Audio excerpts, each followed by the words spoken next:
Hi friends, இன்றைக்கி நம்ம saucy vegetable noodles எப்படி வீட்டிலே செய்யலாம் தான் பார்க்க போகிறோம். வாங்க வீடியோக்குள்ளே போகலாம்.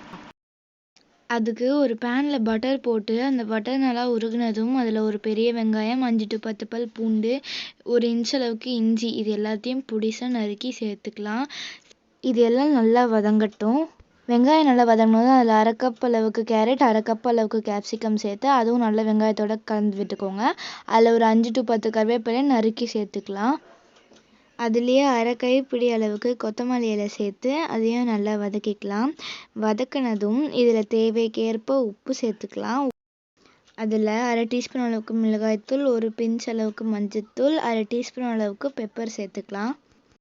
இதோடைய அந்த நூடுல்ஸ் பேக்கெட்டில் கொடுத்துருக்க மசாலாவையும் சேர்த்து இதை நல்லா அந்த வெஜிடபிள்ஸோட அந்த மசாலா எல்லாம் கலக்கிற மாதிரி நல்லா வதக்கிக்கோங்க. இதில் 1 டீஸ்பூன் அளவுக்கு சாஸ், 1/2 டீஸ்பூன் அளவுக்கு சில்லி ஃப்ளேக்ஸ் சேர்த்துக்கோங்க. இதில் 1/2 டம்ளர் அளவுக்கு தண்ணியை கொஞ்சம் கொஞ்சமாக சேர்த்து சாஸ் மாதிரி வந்ததும் கடைசியில் மிச்சம் இருக்க தண்ணியெல்லாம் ஊற்றிடுங்க. ஊற்றிட்டு அந்த வெஜிடபிள்ஸ் வெந்து வர வரைக்கும் அடி பிடிக்காமல் கலந்து விட்டுக்கிட்டே இருங்க. இந்த மாதிரி வெஜிடபிள்ஸ்லாம் நல்லா வெந்து வரும். அதில் வேக வச்சுருந்த நூடுல்ஸை கொஞ்சம் கொஞ்சமாக சேர்த்து நல்லா கலந்து விட்டுக்கோங்க. கடைசியில் அதில் கொஞ்சோண்டு தண்ணி சேர்த்து நல்லா கலந்து விட்டு ஒரு 5 நிமிஷத்துக்கு வேக வச்சுக்கோங்க. இது முழுசாக ரெடியானதும் கொஞ்சோண்டு கொத்தமல்லி இலை போட்டு நல்லா கலந்து விட்டு இறக்கிடலாம்.